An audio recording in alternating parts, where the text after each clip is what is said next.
If wood were truly fragile, the Viking Age would have ended at the shoreline.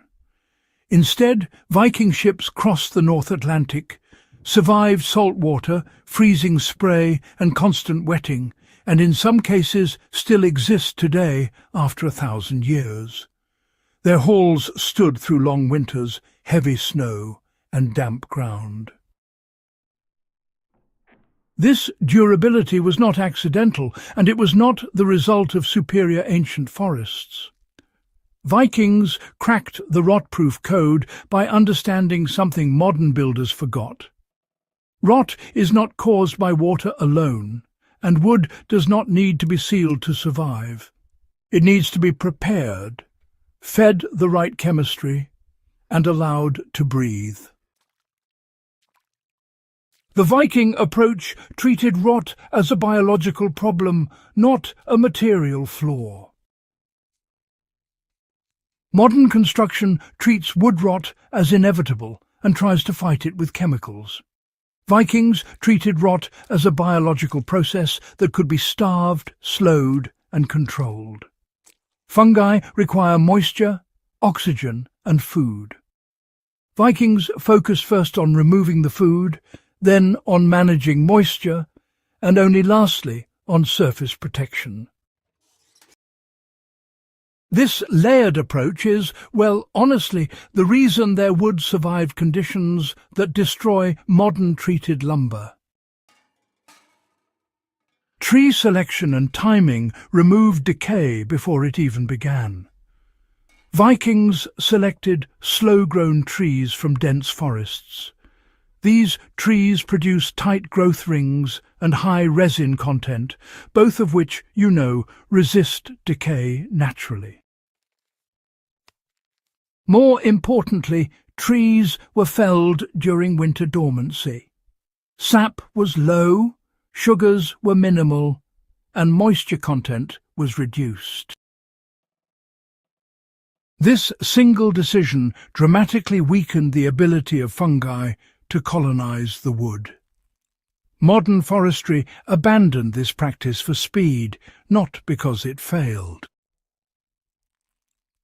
You can apply this today by sourcing winter-cut logs or air-dried lumber whenever possible. One of the most counterintuitive Viking techniques was soaking timber in water. Logs were, submerged in rivers or coastal waters for extended periods. This process leached out sugars and starches that fungi feed on, while leaving the structural fibers intact. Cold water slowed microbial activity while flushing away nutrients.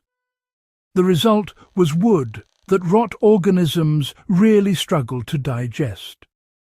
This explains why ancient dock pilings and submerged timbers often survive for centuries. For modern use, soaking posts or beams before drying can, significantly extend their lifespan. After soaking, timber was dried slowly, often over many years. Slow drying allowed the cell walls to compress evenly, increasing density and reducing cracking. Modern kiln drying removes moisture too quickly, leaving wood stressed and vulnerable to moisture cycling.